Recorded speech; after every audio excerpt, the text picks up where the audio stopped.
Okay, so now we're going to continue with the pharmacology for Miriam Khan. Previously, we talked about the penicillins, including both penicillin G and ampicillin. I just want to make it clear that both of those are penicillins. The next class of drugs we're going to talk about are the aminoglycosides, and we're only going to mention one, and that's gentamicin. So gentamicin works a different way. This is going to target the 30S ribosomal subunit, and the mechanism of action is officially called the inhibition of protein synthesis. We don't really know exactly how gentamicin works, but we do know that if you inhibit the activity of the 30S bacterial ribosomal subunit, you basically mess up protein synthesis and the bacteria dies. So of course, gentamicin, like penicillin, is bactericidal.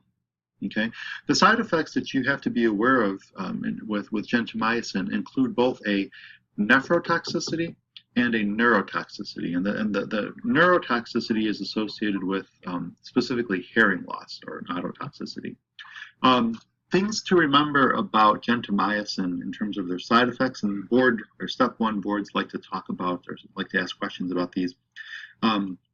There's a little bit of a disclaimer, and so the nephrotoxicity, as the text points out, is relatively rare, but it occurs in less than a quarter of patients treated for longer than 5 days, and the nephrotoxicity is reversible, so that's good. However, the neurotoxicity, which is usually manifested by the vestibular system, particularly hearing loss, that occurs in less than even 5% of patients that are treated for more than 5 days, and that is irreversible. Okay, and so that's one thing to kind of keep in mind with these patients, is that although it's relatively rare, if they do complain of ringing in the ears or hearing loss, it's best to discontinue this drug.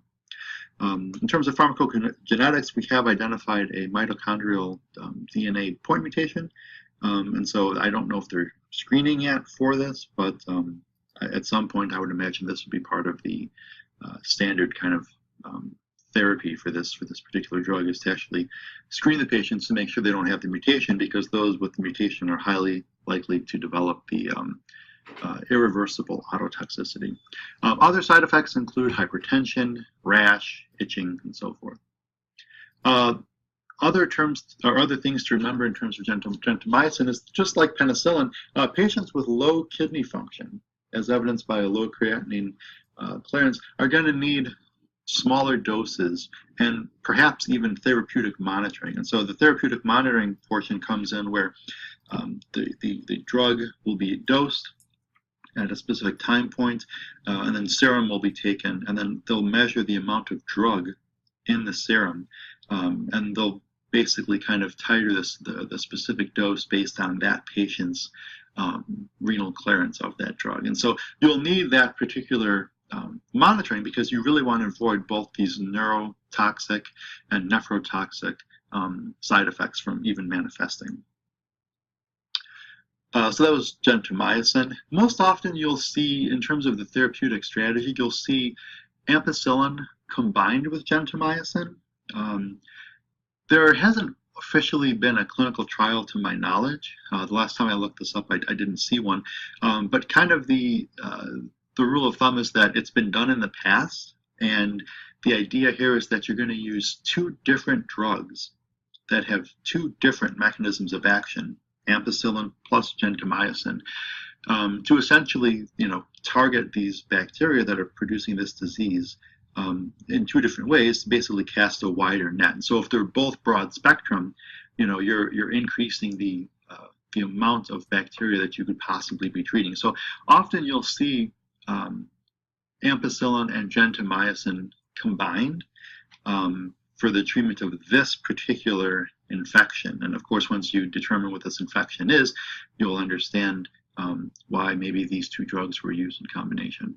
Okay, so speaking of combination drugs, this next group of drugs are more often combined with each other as well. And so what I've done is I've separated them so we can talk about them individually, but understand that both trimethoprim and sulfamethoxazole are typically combined into one tablet or capsule, and you get both drugs at the same time. And so we'll talk about trimethoprim first. Trimethoprim is a dihydrofolate reductase inhibitor.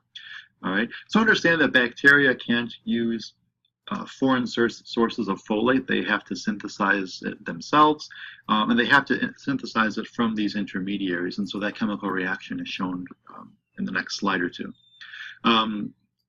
Trimethoprim has relatively little affinity to the mammalian form of dihydrofolate reductase, but it still is associated with pretty intense side effects, which we'll talk about in a few seconds.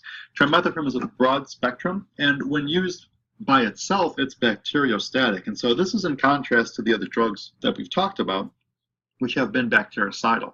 So like homicide, murder, bacteriostatic are really, bacteriostatic antibiotics are really just antibiotics that don't actively kill the cells, but they reduce the growth and proliferation of them. And so the colony doesn't expand quite quickly as it does without an antibiotic on board.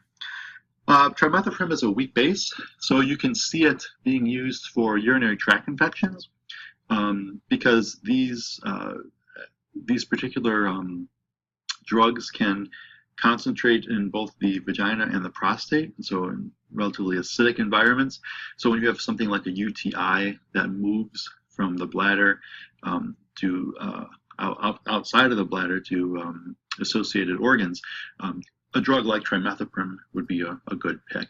Okay, and so the side effects that go with trimethoprim are pretty much the same as any other antibiotic: diarrhea, itching, vomiting, upset stomach, headache, flu-like symptoms, changes in appetite. But the ones that STEP like to ask are the rare, potentially fatal side effects, including megaloblastic anemia, leukopenia, and granulocytopenia. Okay, and so that's just something to remember about this particular drug. These side effects are relatively rare, but they do happen. Sulfamethoxazole is a similar acting compound. This is a dihydropteroate inhibitor. Okay, so then this is going after the folate metabolic pathway, which is on the next slide. When used alone, sulfamethoxazole is bacteriostatic, and for that reason, it's seldom used as a monotherapy. One thing to keep in mind that based on its chemical name and its chemical structure, it is a sulfonamide. And so this means something in terms of medicinal chemistry because some patients have allergies to these particular types of compounds. The side effects are the same, more or less, but in terms of the anemias and the thrombocytopenias. But the side effect that most often is asked on STEP stems from the medicinal chemistry of sulfamethoxazole, and that is that it has a sulfonamide type chemical structure backbone.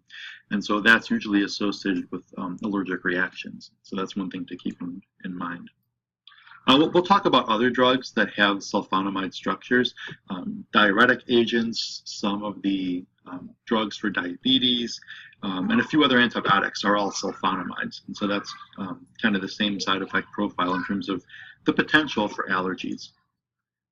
So as I said before, most often trimethoprim and sulfamethoxazole are combined, and they're typically combined in a 1:5 ratio, and when you combine them, it's been evidenced that they produce a synergistic effect. So both of these drugs, when used alone, are bacteriostatic. However, when you combine them, the mixture becomes bactericidal. And the reason is because essentially here's the folate pathway. You're actually inhibiting two different enzyme activities that really kind of deregulate and severely restrict folate metabolism in these bacteria.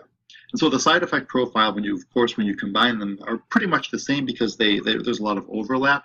However, it's been reported that more of the side effects associated with trimethoprim, even though it's substantially less than the amount of sulfamethoxazole, seems to kind of manifest itself. So that's just one thing to keep in mind. This may look foreign to you, but you've probably all taken this drug at some point. This is Bactrim, the brand name Bactrim, and this is the combination trimethoprim sulfamethoxazole drug. Okay, so that basically summarizes all of the drugs for Miriam Khan. If you look at the guidelines from the American College of Obstetrics and Gynecology, the first line recommendation is 6 grams per day of ampicillin given IV for 2 weeks for this particular patient. You can click on that link and you can see those guidelines. But what happens if she had a penicillin allergy? Well, The next best treatment approach would be trimethoprim sulfamethoxazole. Other things to kind of keep in mind is, well, how about the baby? Do we need to treat the baby? This may be one of your session level discussions. And I think it's an interesting one in terms of therapies, in terms of when you would start treating the baby, if you need to treat the baby, and for how long, of course. I'll try to put interesting tidbits about pharmacology and culture. I'm sure if you've ever taken microbiology or even pharmacology, you know that Alexander Fleming discovered penicillin. Here's a nice kind of review article that summarizes what was going on at that time. And we talked about penicillin and how you need to reduce the dose of penicillin in patients that have renal failure or compromised renal activity. This is an interesting kind of article. Some people don't remember this, but you can actually harvest penicillin from the urine, and you can recycle and re-administer this. And of course, that sounds disgusting, but when penicillin was in the short supply in the 1930s, we would collect the urine of patients that were being treated with penicillin so that we can re-extract that drug. And so it comes out basically unchanged. It's the same molecule it was as it went in. So we can kind of recycle it. So that's kind of two tidbit type of interesting historical papers that you can read if you have time.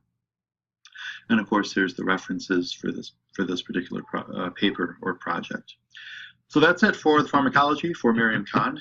This is the second lecture in that series. And if you have any questions, please email me. Thank you.